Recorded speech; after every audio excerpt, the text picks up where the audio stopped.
What's up, everybody? Welcome to the Pick Six podcast and our All 32 series.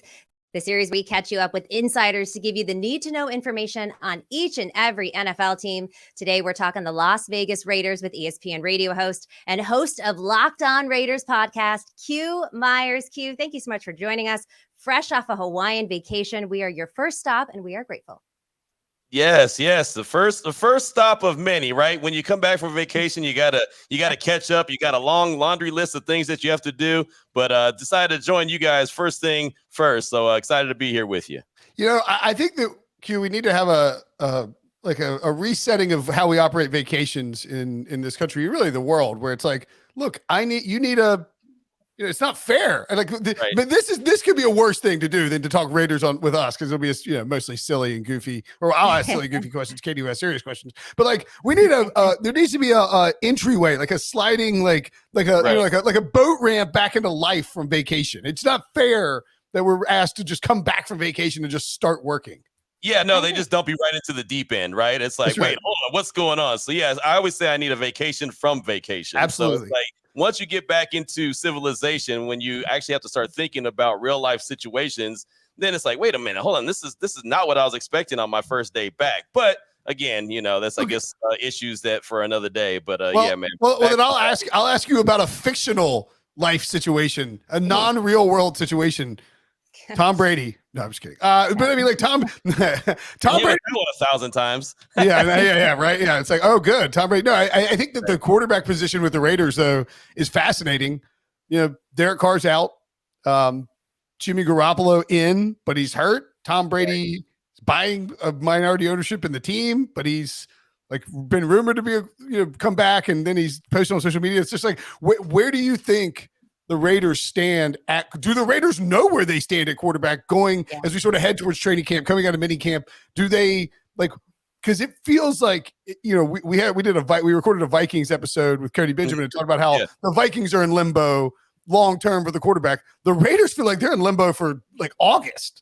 Right. It's really strange when you think about the quarterback situation, especially when Derek Carr was there for 9 years and you knew consistently, okay, he's going to be there. He's going to be that guy. And now you have Jimmy G. And the first thing that I always concern myself when it comes to Jimmy G, obviously, is injuries, because that's what he has. And sure enough, he's injured right now. Right. And so it looks like he's on track. From everything I've understood, he's on track to return for the beginning of training camp. So that's good. That's a positive. But that's always going to be a question mark when it comes to the Raiders and this upcoming season. And that's one of the reasons why I don't have a good pulse of what this team is going to look like this year, because who the hell is going to be under center? If it's not Jimmy G, then you have Brian Hoyer. I think we all know who Brian Hoyer is. No disrespect to him. He might be good for a game or two.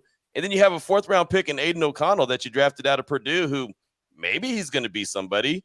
Maybe he won't, right? I mean, it's just like he could end up being a glorified backup for all I know. So that's really one of the biggest question marks I have is, this quarterback situation. How long is it going to be the Jimmy G show? How long is it going to be someone else's show? Are they going to dip back into the draft next year and try to get a guy? That's a big question mark. I would say with Tom Brady, though, there's no question that he's not coming back. He's not going to be under center for the Silver and Black anytime soon. He's enjoying vacation. He's enjoying, his family time. He's enjoying his other adventures, including buying minority ownership of the Raiders, as he's a minority owner of the Las Vegas Aces, also owned by Mark Davis. So, I mean, I think he's got so much going on that playing football is the last thing that he's even thinking about. I'll tell you, I don't know if you could see over my shoulder here, but there is a Jimmy G bobblehead. I am a 49ers fan. So everything that you just said about who's going to be under center, is he going to be healthy? I have dealt with these questions for many, many years. So as much as I love Jimmy G and think he's a great quarterback, I'm happy to pass those questions off to Raiders Nation, although it's not like the 49ers. You really who is under center. You broke up with Jimmy G pretty quick. I didn't break up with him. He's right here. He's on my shoulder. Fair. You got the bobblehead. He is on my shoulder. Q, all right, let's talk running back here and Josh Jacobs. Any chance that the Raiders would consider rescinding his franchise tag, or of Jacobs actually holding out? That's a great question. Of course, that's probably the biggest concern right now with Raider fans, because Josh Jacobs means so much to the team. You saw what he meant to the team last year, leading the league in rushing, but he's just so important, on the field and off the field. I mean, he's a hell of a leader as well in the locker room. I don't think that they're going to rescind the tag. I really don't. I mean, if he had given him the 5th-year option, it would have been $8 million. The tag is $10 million, so he's getting a $2 million bump. I don't see him holding out. I just really don't. I don't think that does anybody any good. Now, there's reports that he could hold out to like week 1 or something. I feel like when they fly to Denver week 1, he'll be there. He'll be ready to roll, and it'll be either a long-term deal, multiple years, or it'll be the 1-year franchise tag. I just don't understand how it would make sense for him or any other running back to decide to sit out a year like Le'Veon Bell did. We all know that never worked out very well for Le'Veon Bell. Josh Jacobs is a very smart dude. He's also still a really young dude. So I think that he is, like I said, smarter than that. He knows that he can capitalize. He goes out and balls out again, and he has that in him. So I think that he's going to be under center. But, of course, Josh Jacobs in the contract situation or not under center, but he'll be there playing behind Jimmy G, who will be under center. I think that they'll figure out a way to get something worked out. So he is playing week 1. I just don't know exactly when they're going to come to terms. Of course, July 17th is that date we're all paying attention to see if they get that long-term deal done. Man, it feels like it would be really tough for them to get a long-term deal together. Like, do you think that Josh Jacobs and the Raiders are on good terms in terms of communication? And, I know that obviously they didn't pick up the 5th-year option, although, as you point out, it ends up getting him closer to free agency 1 year, a year faster, and he gets $2 extra million this year, which is nothing to sneeze at, especially if you're a running back in 2023. But they ran him in that preseason game, that Hall of Fame game in the second half, and I'm pretty confident that didn't sit well with him. So I'm just curious, like, where's that relationship at with those two sides right now? Well, it's funny. There's been different kind of reports about where all of these things are going with Josh Jacobs and their contract negotiations. But from everything that he said to us when we've had opportunities to talk to him at different events around town or whatever the case may be, he always sounds like the communication is pretty good. But then he also says, but we haven't dug deep into negotiations. So you know how that changes. And he's put out a couple of cryptic tweets, villain or hero turned villain, which is something he said at the end of the season because he was the hero for the team. And, he's the villain now because he wants the money. He wants what he earned. And then, he put out a tweet the other day, bad business. So that clearly to me let it be known that, the way that they're going about negotiations, him and his camp aren't very happy. And so this is just the negotiation period. I think it's going to be fine. I know that Dave Ziegler and Josh McDaniels really respect the hell out of Josh Jacobs, so something that Josh McDaniels talks about all the time. And I think that came as a surprise. Like, I don't want to put words in Josh McDaniels' mouth, but I think that came as a surprise as who Josh Jacobs really was as a person and a player as they got to know him last year. And they didn't go into the season thinking that they were going to do Josh Jacobs was going to be the main workhorse running back. They thought it was going to be running back by committee like it always has been in New England. That's why they went out and drafted Zamir White. That's why they went out and drafted Britton Brown and brought in Brandon Bolden and signed Amir Abdullah and had a horse stable basically of running backs, right? I mean, they just had too many of them. And then all of a sudden Josh Jacobs was like, yeah, I'm not coming off the field, right? I'm this guy. I'm going to be him. And so he was. And so Josh McDaniels talks about him in great length all the time, how much he loves the kid. I love JJ. I love JJ. I love JJ. Love what he brings to the table. Love what he does to the table or to the team. And he's even mentioned that, running back by committee is his approach. And he didn't do it last year because Josh Jacobs basically wouldn't allow it to because he was just too good on the field. Yeah, one of the biggest things, obviously, is Derek Carr and Jimmy G in the offense, that kind of changing of the guard. But also Darren Waller is now a New York Giant. This tight end room is really interesting because you added Michael Meyer, who went 2nd round in the draft. A lot of people thought he was a first rounder, so that was a really good pick by you guys. You got O.J. Howard and Austin Hooper in free agency. All of those guys have significant background in run-heavy offense schemes. Does it seem like more running of the football for the Raiders in 2023?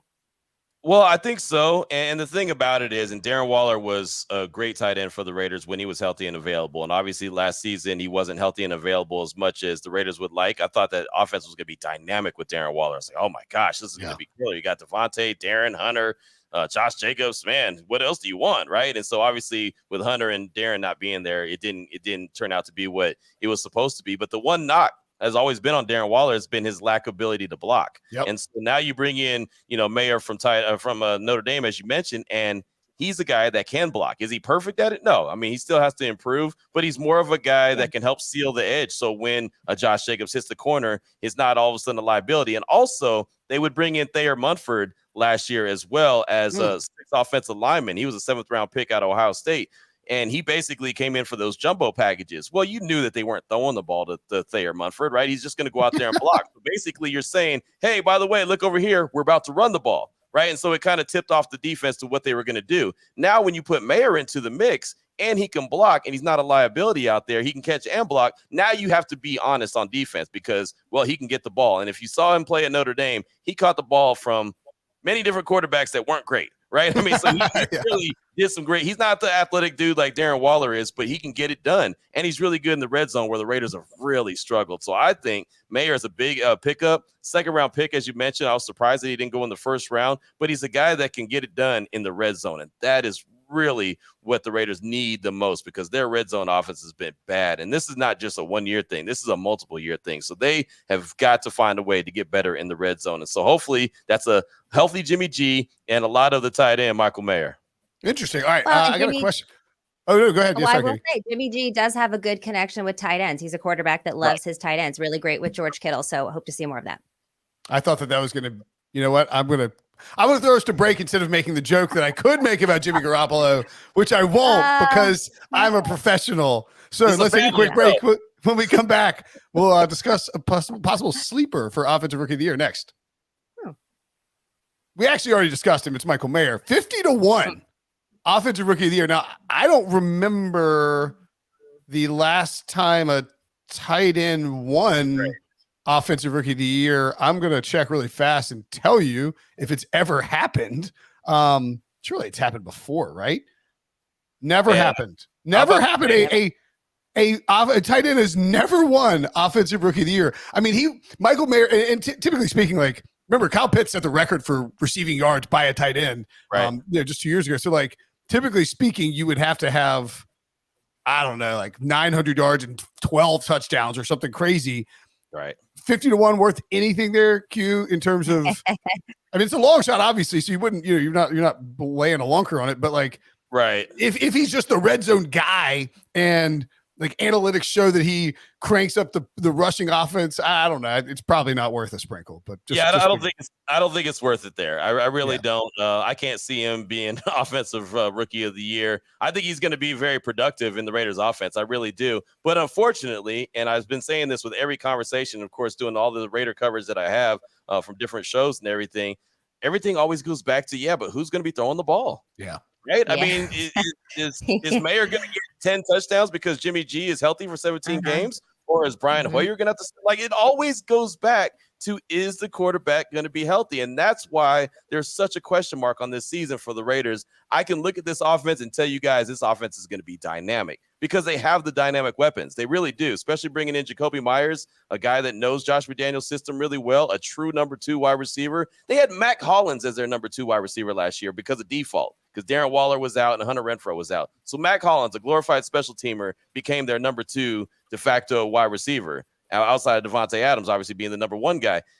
Qiant Myers is way better than that. Hyping up an NC State guy and banging a Carolina guy. Now you are beloved on this podcast now officially.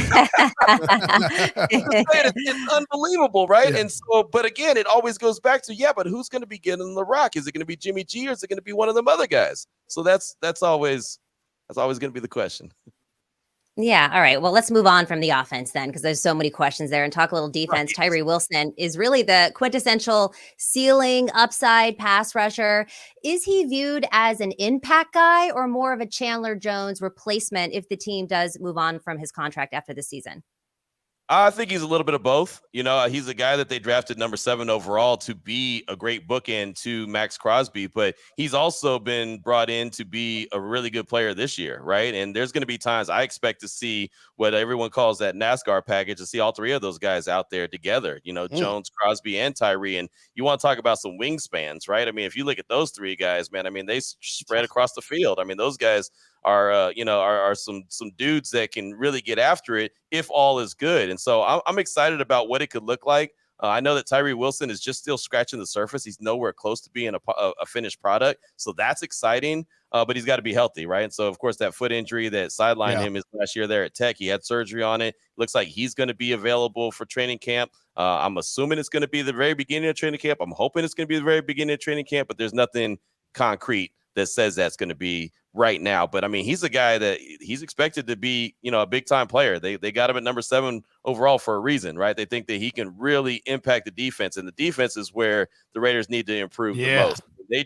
they weren't worth the salt against anyone really defensively a season ago. So, and it's been a while, right? They got Max Crosby, and it's like Max Crosby and them, and so instead of sounding disrespectful like that, I want to be able to say, okay, this guy stepped up, this guy stepped up, this guy stepped up. Yeah. So they're hoping that Tyree Wilson could help bring that and help, upgrade that pass rush that they have going against opposing teams. And remember, you got Patrick Mahomes, Justin Herbert, Russell Wilson in your own division. So you see them twice a year. So you got to get after those quarterbacks. I mean, that's 6 games against really elite competition. Like that's right. It's crazy. Like you look at like, you talk about like when we talk about Super Bowl odds and all that, you look at the Colts or the Texans and you're like, well, they're not going to win a Super Bowl, but like, yeah, they can win the division if things break right. Like, I mean, the Raiders aren't winning this division. Like, I mean, the number of things that would have to happen for the Raiders to win this division is just outrageous. Like, they should be 40-1 to win the division, honestly. Like, I mean, and you're never going to see odds like that. But I mean, you look at his defense, man. If that pass rush is good, then maybe this defense can be mid-level. Right. But like, if Wilson's hurt or Chandler Jones is as bad as he was last year, like this defense could be awful. Right, exactly, and that's the big question. They made a lot of additions on the defensive side of the ball, which they had to for every reason that we just mentioned. 6 guys that they drafted, 6 out of 9 were on the defensive side of things. They signed a bunch of 1-year, 2-year guys on defense as well, but it was nobody that you just looked at and was like, wow, that's going to change the game. That's going to be that difference maker. So they're hoping that a bunch of young guys like a Marcus Epps, who played more snaps than anybody on defense for Philadelphia last year, they're hoping that he takes that next step as a young dude. They're hoping a guy like a Duke Shelley, that was an outside corner for the Vikings last year, undersized, but played some really good ball. They're hoping that he takes that next step. Like a guy like Brandon Faison. These are not household names. These are not names that guys are rushing out to the store to go buy their jersey because the Raiders just signed them. But they could end up being good players. But the problem is they could end up being good players, right? And you just got to see if they're able to come together. So the biggest question is going to be how quickly can these young guys that they brought in, a Chris Smith, for example, out of Georgia, like him a lot. They got him in the 6th round. He's a really good safety. Ball hawk, kind of got 6 interceptions the last 2 years at Georgia, something the Raiders have had a terrible run of luck with, causing turnovers. Maybe he can help in that category, but when does he get on the field as a 6th round pick? There's so many questions about this young defense that they have. Can they blend? Can they gel quickly and help out Max Crosby, who again is the one guy that exactly what you're going to get from year in and year out? All right, Q, let's gamble on this a little bit. The books have the win total for the Raiders at 7.5. Win total in division. We just talked about how tough this division is. 2.5. The under is heavily juiced for both of those. Can the Raiders this year get 8 wins and 3 wins in division? Well, I mean, it's going to be tough, right? And the one thing I can say about the Raiders, up until last year, every time that the totals were out on how many wins they were going to have, they always went over it, which was funny. They went over it the last 2-3 years, except for last year. Last year, they obviously ended up with 6 wins, and that wasn't enough. But they've gone over it. So I want to say that they can. And again, this is going to sound like a broken record. I think that they can definitely get to 8 wins. Like I do believe that in my heart, with the ability that they have and the talent that they have on the team, they can get to 8 wins. But a lot of that's going to be led by the offense, which is going to be led by Jimmy G. Who? Right. I think. Right. I mean, it's like, it's always something that I hate that's part of the conversation. Like I want to talk about the team and not have to say if the quarterback is healthy. It's never good. Right. When your conversation starts off, if he stays healthy, then they can do this. If he does this, you know what I mean? Like that's never a good part of the conversation if he can stay healthy. But when I talk about Jimmy G, I always have to put the asterisk. If he's healthy, they can do this. I think he's a good quarterback. As you know, as a 49er fan, you saw him. Good quarterback. Yeah. If he's healthy. Jimmy Garoppolo won 70% of his starts. It is the highest among active quarterbacks, but obviously the caveat there of his starts, how many starts of those happen. So yes, I understand everything. And they had a hell of saying. A defense there too. Something that defense, the defense of that running game, that coaching staff helps quite a bit. I mean, I look at the Raiders schedule too. Like at Denver, at Denver in September, even if you play there twice a year or play there once a year, you play them twice a year. That's the week one in Denver is the worst time to go to Denver because the only team that's acclimated to the altitude is the Broncos, Then you're at Buffalo week 2, the Steelers at home in week 3. Like, I think that's not a win. That's not a free win. I mean, Kenny Pickett played, and then at the Chargers, that's actually probably closer to a home game, but man, I mean, that is a brutal schedule to start the season. Then you get Green Bay, New England, at Chicago, at Detroit, both New York teams, one of whom got Aaron Rodgers. I would probably, I think I would lean under. If everything clicks and Jimmy G plays 17 games, definitely could win 8 games, could win 9 games. Yes. Can't see him make the playoff. Could probably won't. 8 and 9 feels like that was a pretty good surprising year. When you look at the one thing that stood out to me on the odds on the odds as a player prop, Josh Jacobs rushing yards 1,075 and a half. I could see that. He had 1,600 in 2022 leading the league, but that was the first time he's played every single game of the year. Yep. He had the most carries ever in his career, right? So it was a contract year. It really was. And he went out there and balled out. I do think that his carries will be a little bit less this year, regardless, whatever the contract looks like. I think he'll get less than, he had 340 carries in 2022, which was probably about 70 carries more than he's had ever in his career. The 330 is the magic number too. Analytics says is if you go over that, it's all of a sudden up for an injury. Exactly. And then he had 52 more touches by way of receiving in 2022 as well. So he was the guy, between him and Devontae Adams, they were the guys. I think that his workload's going to get reduced a little bit. I think you'll see a little bit more of Zamir White in 2023. It's just my gut feeling. A lot of other people I talk to think that you're going to see the exact same thing with Josh Jacobs again this year. I'd be surprised to see that. But again, that's just my gut feeling. So I could see him dipping down a little bit. I do expect him to go over 1,000 yards. I probably would push him closer to what he was basically averaging around 1,100 yards. I think that's right about, right for Josh Jacobs. 1,600 yards, over 1,600 yards was an incredible year. That was something. And you remember, there was a Seattle game where he rushed for 300 yards, but that was also a game where he had a walk-off that was 85-yard rush to the house to end the game too. So, there's certain things that you look at and you're like, okay, those numbers could be increased a little bit. So, 1,600 plus yards is a lot. So I think, it's safe to say he'll get around 1,100, 1,150 yards. Okay. One more question, Q. We've surmised that the Raiders are probably not getting to the Super Bowl, but the Super Bowl is in Las Vegas this year. It's a CVS Super Bowl. How excited is Sin City? Brinson and I are hoping to go. Oh, I'm fully prepared for my bosses to be like, no, you're not. We can't send you to Vegas for the Super. We can't send you to Vegas for a week for the Super Bowl, buddy.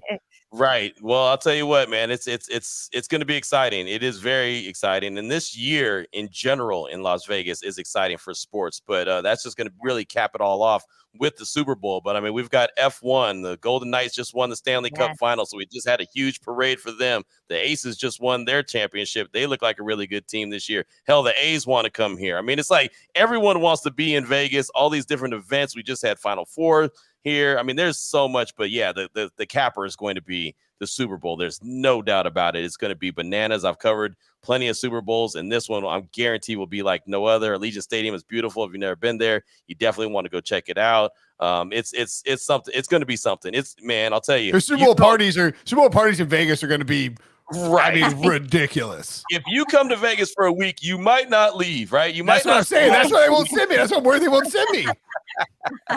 Might not make it to the game. Right, exactly. Hopefully CBS execs are not listening to this because Brinson is going to the Super Bowl. Q Myers, thank you so much for your time today. We really appreciate you keeping us up to date on everything Raiders. Stay tuned for more All 32 with daily drops on your podcast feed and also on YouTube. Remember to like, comment, and subscribe on this podcast, and we'll see you next time. Thanks, Q. Thanks, Q. Thank you. Appreciate you.